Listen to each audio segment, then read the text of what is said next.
on either side, because the people that lose are the people in the community. It has to be understood that the Bob's Furnitures and the Best Buys and all of these are payment in lieu of taxes, which is not property tax money that goes into the ratables. Am I right, David, that it does not go into the ratables? Yes, well, any properties that fall under a pilot program, Right. they're not part of the ratables because they do not pay conventional property taxes that the school district gets a portion of. They make a payment in lieu of taxes, hence the name pilot, which a small percentage goes to the county and the rest goes to the township. It is happening statewide, but the school district does not get a portion of that revenue. Can I also, I know, because I live close to Rutgers, and you can see all of the buildings that Rutgers buys up in Piscataway as well, and it's my understanding as well that because it's a state university, they also, when they are buying buildings in our town, there is no tax revenue from that as well. Correct. So that's an additional challenge for Yep. our town. Absolutely. Right. And a large percentage of the Piscataway Township is is Rutgers property. Mhm. About a third. So that is a huge challenge with the tax revenue ratables, I guess. Yeah. Mhm. So in years past, sometimes I had a slide with an Excel spreadsheet of the expense data, and I think a visual works better, at least it does for me, and hopefully for you. This pie chart shows kind of where we spend the money, and I grouped it in the most significant categories. So we're a very labor-intensive business. We deliver education, and teachers do that, and there's a cost associated with that. Salaries alone are 56% of the budget, plus benefits 18%. So those two categories alone are 74% of the state budget, salaries and benefits, of the Piscataway budget. Not uncommon. I've seen districts as high as 80%. So we're certainly in a normal range there. The other significant categories for us, transportation.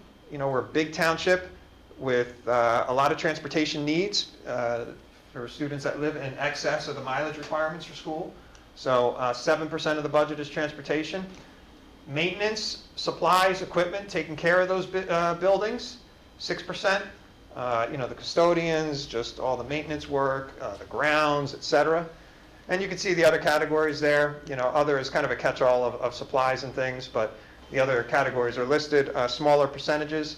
The key thing to take away from this is just, again, how important our people are, and that's the main driver of the expenses in our budget. Thank you. So in the budget, obviously, 74%, as David just said, is teacher salaries and benefits. But we have educational initiatives that drive our budget as well. And we talk about the learning loss with the past 2 years. We have to be creative with our platforms, our tutoring, during school, after school, individuals, groups. So again, Dr. Baskerville and his team, along with the principals, really have been creative and continue to do so. But that'll be a cost because it'll be after school. Many of them will be after school. So the implementation and continuation of our transition programs. We talk a lot about our freshman seminar and our peer mentoring. The students, student reps, Veer and Anaya, both mentioned Kelly Chalakos. She is a counselor at the high school. I'm really happy to hear that she's interacting well with you all. But that is a transition position, right, that we feel and you feel as a board that's important to be able to transition our students from 12th grade, to whatever they choose, right? College, career, military, OTEC, whatever they do. So that's important. Social emotional learning talks about staff professional development, but not only for the students, but for the staff as well. It's really important that we take care of our staff members. Our district wellness committee and what we do with our employee benefits with Kathy Sousa and David Oliveira. I think it's really important that we do that. So. Continuation of classroom libraries, we talk about that a lot. Special ed classroom materials, interactive classroom technology, and it's funny we say that because when we're finished with the large district, we got to start all over again because we have so many classrooms. An interactive whiteboard and a projector.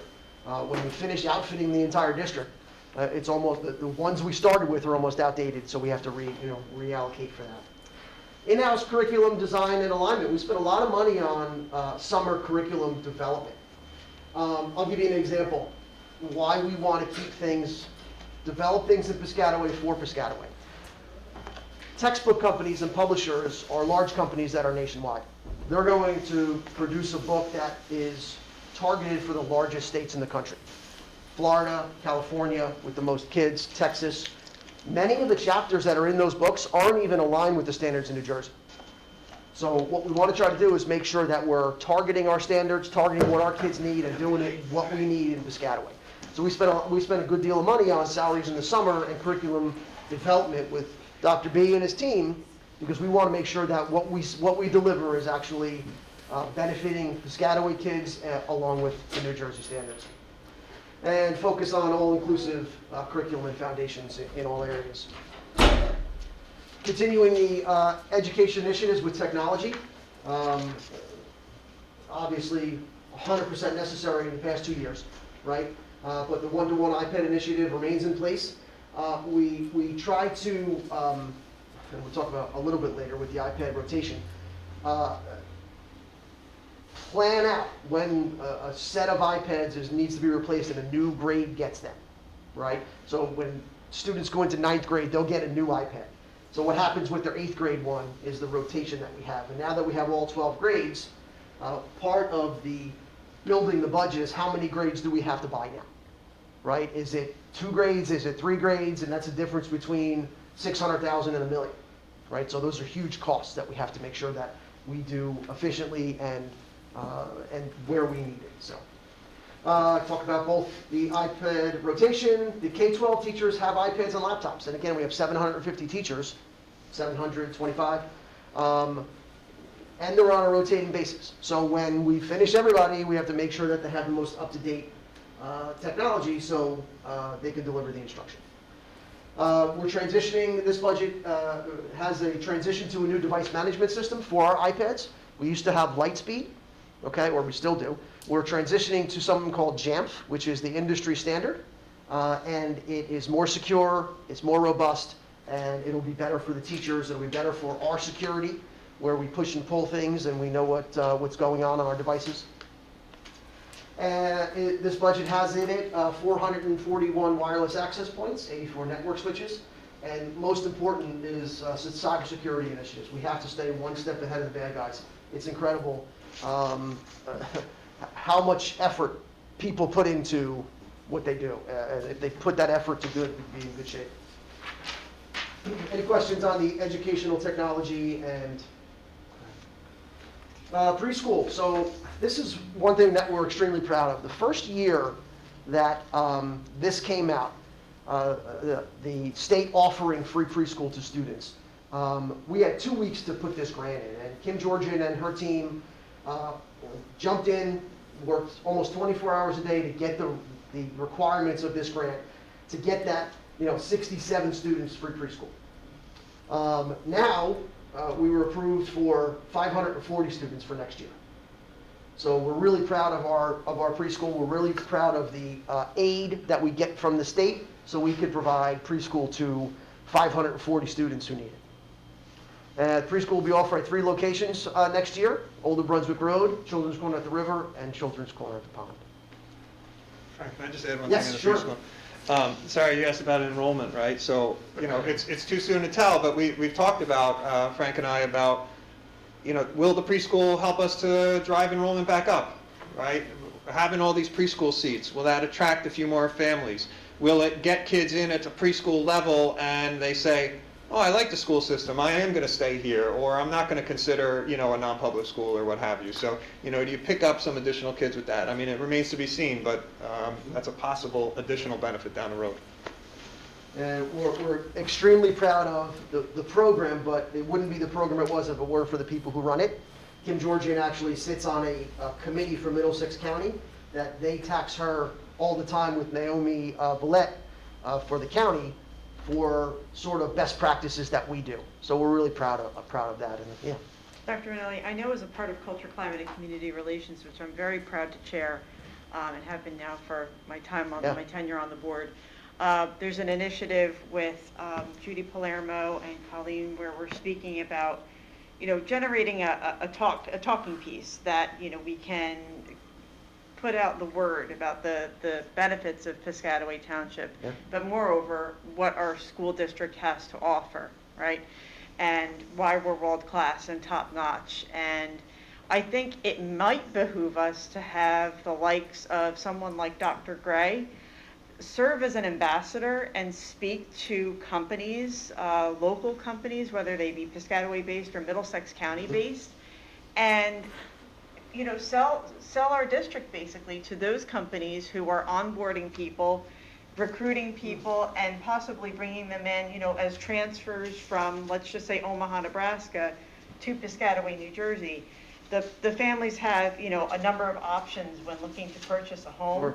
But what are the benefits of Piscataway? And one of the major benefits, especially those families with kids, is the school system. So I think that would be a really good idea to have an It's great ambassador. to discuss, and I'll definitely bring it up with him and with the committee as well. I think it's terrific. Thank you. Yeah.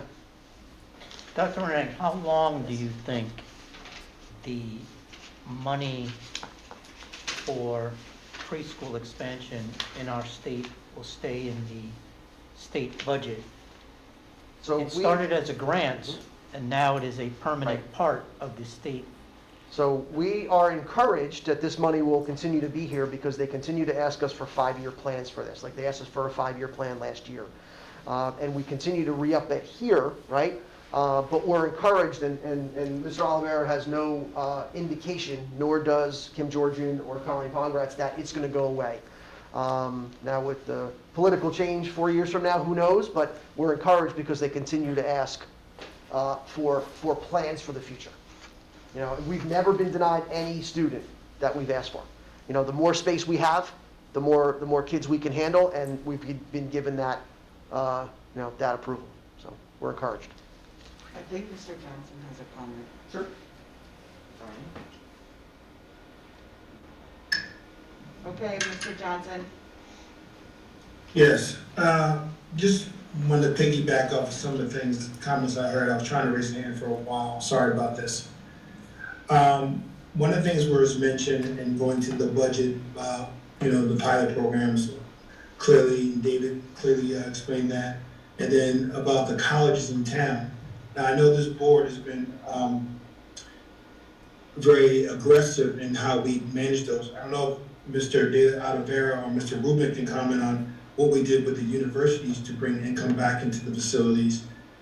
Also with the state grant bringing into the Education Foundation, like we found some real fiscal great advantages in going after all the public monies that we can to lower the taxes for the people and to reduce the rating of schools. Could anybody comment to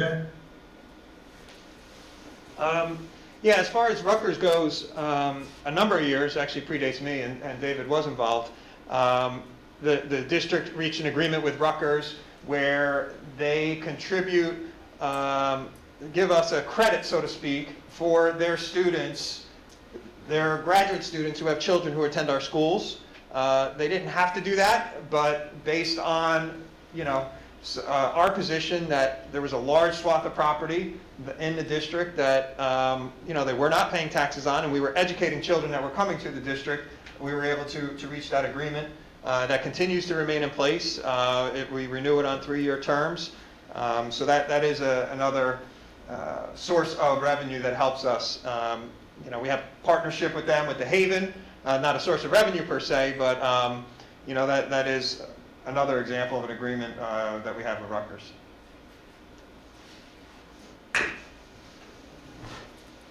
Thank you, David. And was there anything we can talk about as well as the Education Foundation and how that developed and how it helps? Sure. So the Education Foundation, when I started, I guess it's 8 years ago now, we were able to bring that back and actually make it as functioning as it is now. And we're really, really proud of that. Basically, that helps fund the fundraisers that we have there, help fund teacher grants and student scholarships. And it's really important for us to continue those things. We've taken a little bit of a hit with the last 2 years not being able to do that in person, but we're looking forward to being able to raise those funds, continue to give scholarships to the students, and fund, teacher grants for their classrooms. So yeah, we tap those monies as well. We put on some great events. Again, Judy Palermo, John Simmons, Colleen, Kim Georgian, it's a great thing. So thank you for reminding us about that, but we do try to get those funds and make sure they're put to good use. But also, one of the positives that came out of the Rutgers agreement was also we get to use the Rutgers Athletic Center for graduation. That's in the agreement. Okay, good. All right, so staffing is, as indicated, drives our budget, 74% of it. The requests are reviewed annually. We maintain the class size as per board policy from grades K to 3, 22 to 25 students, grades 4, 22 to 28, and PHS classes are reviewed on specific locations. And we're talking about number of computers, number of lab stations, dance studio, things like that, versus regular English, social studies classes that don't have that equipment in there. So they're reviewed on a yearly basis as well. This budget has in it a request for additional staff member at PHS for English language learning. And we're also asking for the addition of a middle school cheerleading program.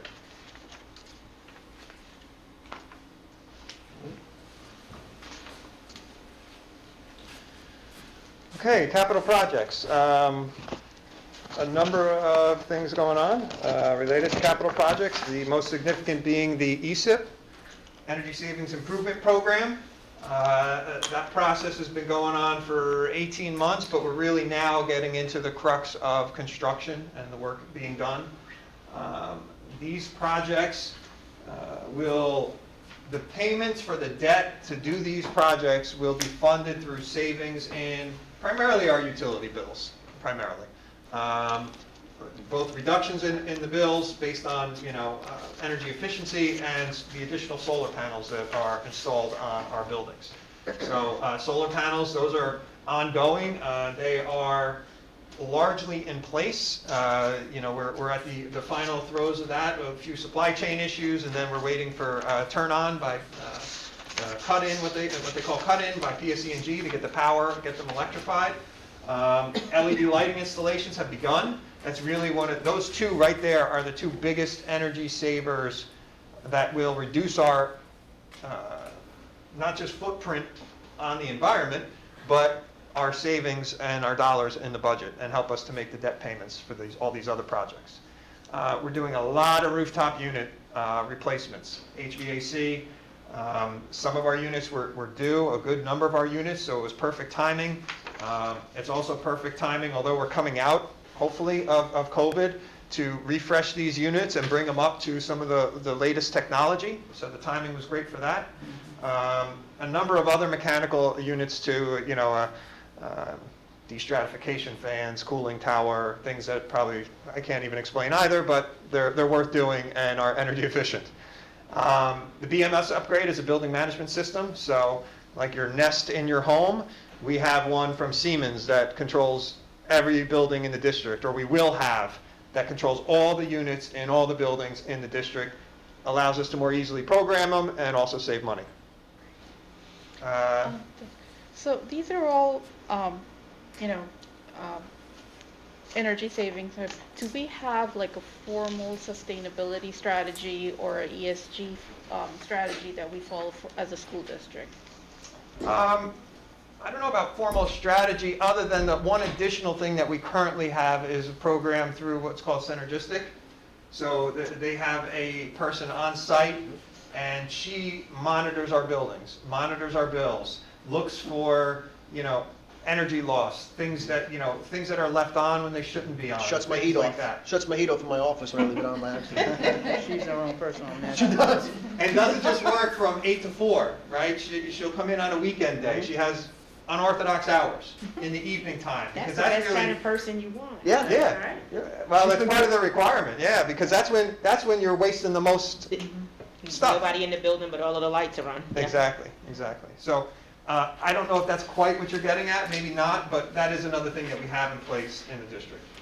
So the only thing I was getting at is, it would be nice to have, we have strategy goals for the next 5 years. Sure. So sustainability goals for the next 3 years is what is the direction we want to go to. We're already doing the work. It's just, putting it into okay, this is where we're heading and put it as a goal.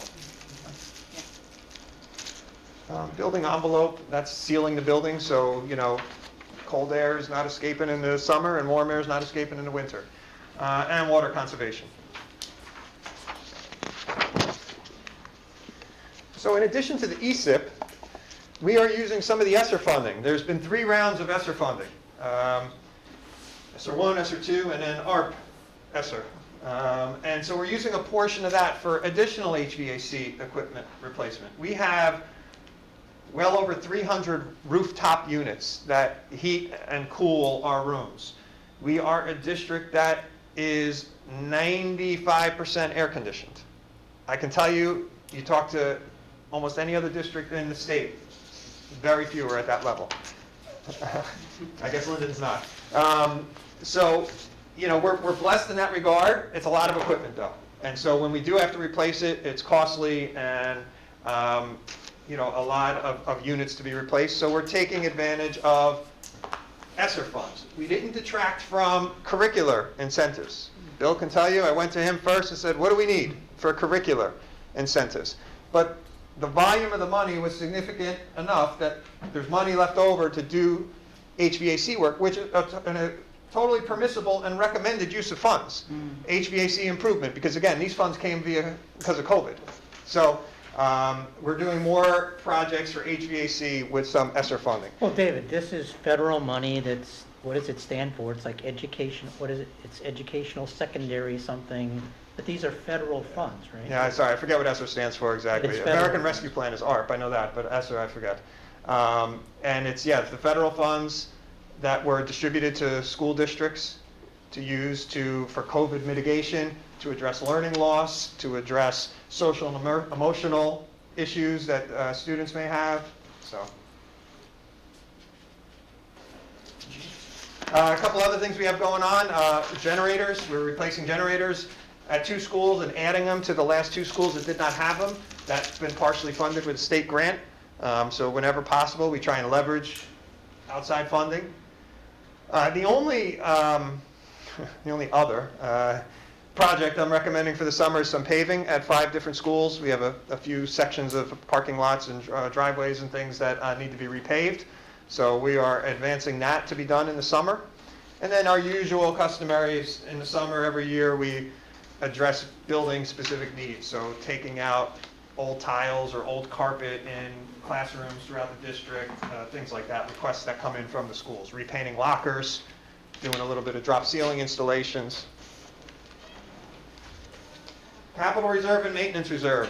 Dave Gannon mentioned that. We have both. We continue to maintain both of them. We feel it's important to be able to execute projects, capital projects, and our ongoing maintenance.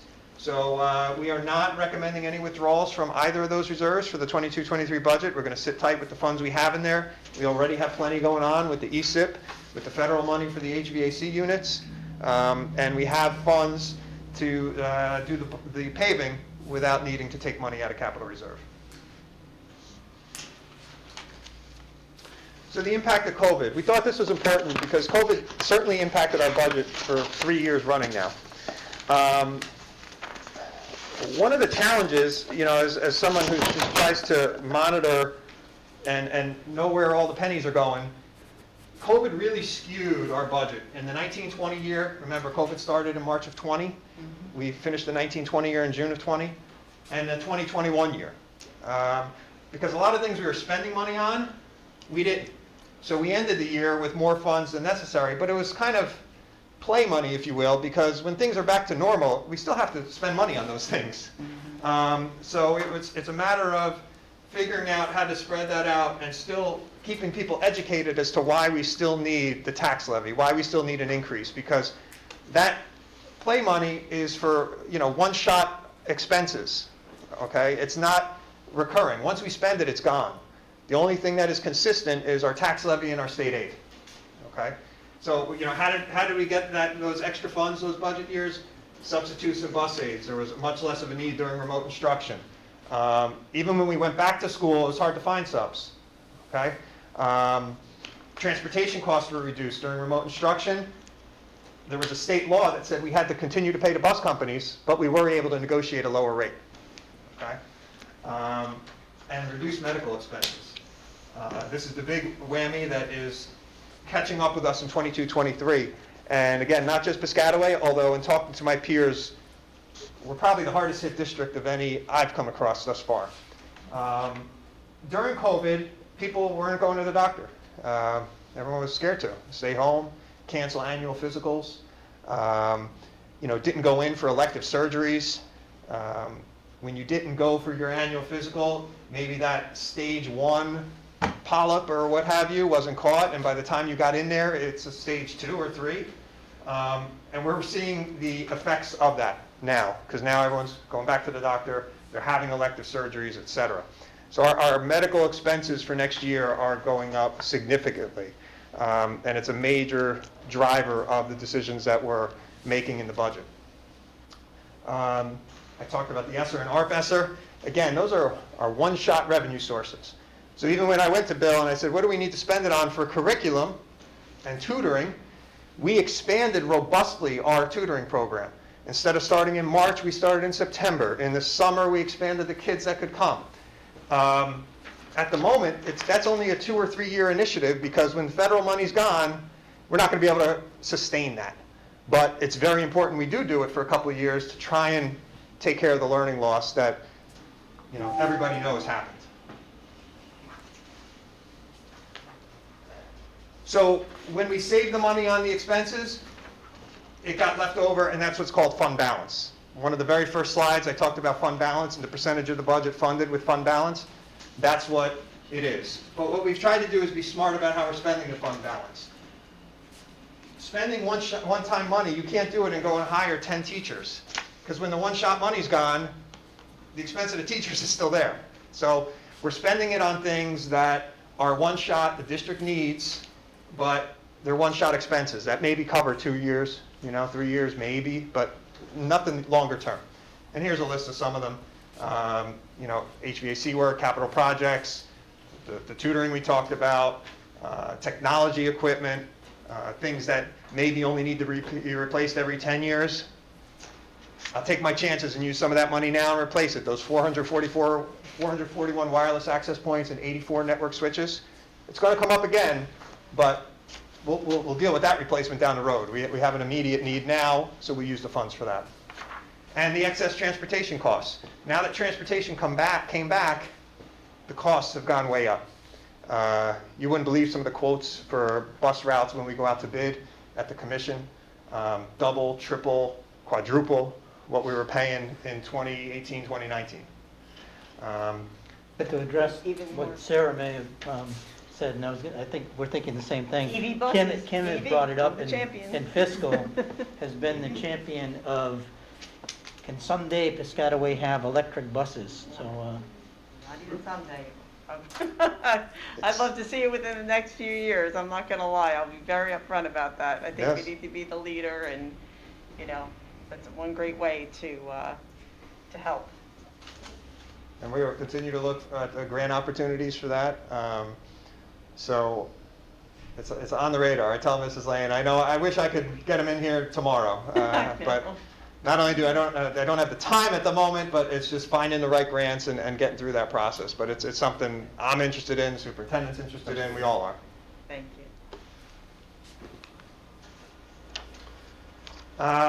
So the budgetary impact. Our expenditures are going up from the current year, 21-22 to 22-23. What's the biggest driver of it? The health benefits. I talked about some of these things. The doctor visits, postponed surgeries, high cost of illnesses picked up at a later stage. Our projected health benefit expenses are going up $3.6 million between this year and next year. That's a 20% increase.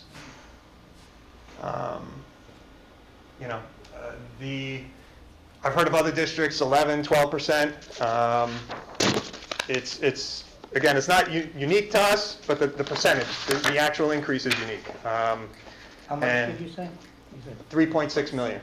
And again, I apologize, I'm too close to all of this, that's why I keep commenting, is that when I mentioned the perfect storm, if we have a $100 million budget and we can only raise tax levies $2 million, and that's 3.16, that's the math. Yeah, the 2% levy increase is 1.9 million. Our health benefits are going up 3.6. which is part of the reason why we're asking for the bank cap, because the health benefits are a recurring cost. Unlikely they're going to go down. If they do, it might be for a year, and then they go back up. Now, the board, as you know, we're self-insured. 20% knocked me on my rear end, but we're still committed to self-insurance for now, because when you look at a long-term trend, it's still been beneficial for the district. Over an 8-year period, a 7-year period, if you don't include 22, 23, our average increase is about 2.8% a year. It's pretty good for health benefits. Even when you throw in this doozy for 22, 23, the 8-year impact, the average annual increase is 5%. That's not terrible in the world of health benefits. So it's still been a good decision for the district, for the employees, okay? And we're going to continue with that, but we assess all our options every year. We may have to have a conversation about other options in a future year, but at this point, we think 22, 23, continue with self-insurance. Let's see if it settles down, and we make any further decisions from there. Sir?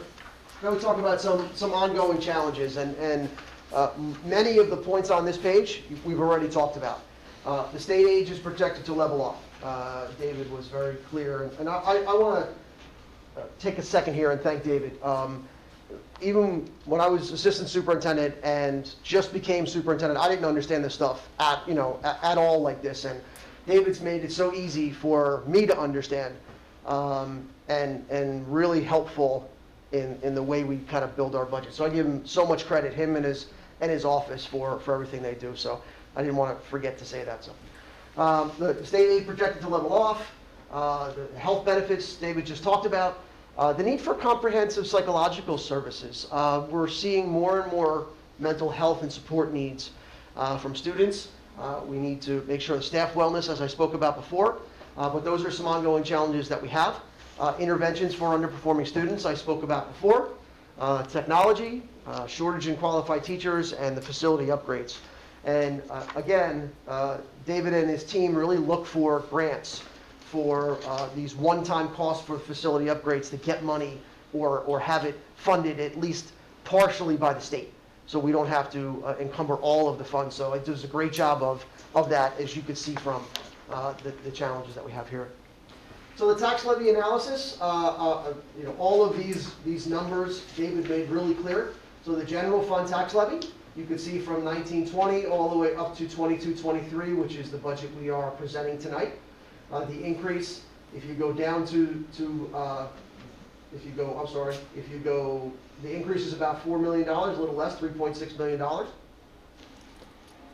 And the total tax levy is $102,279. The average assessed home, like David talked about before, is $373,716. And the average tax from schools on a household would be $4,451, up about $184 last year. So, the tax levy analysis, so this is an important slide for us from 2019, the continuum to the budget that we are presenting tonight. If you look at the bottom column here, this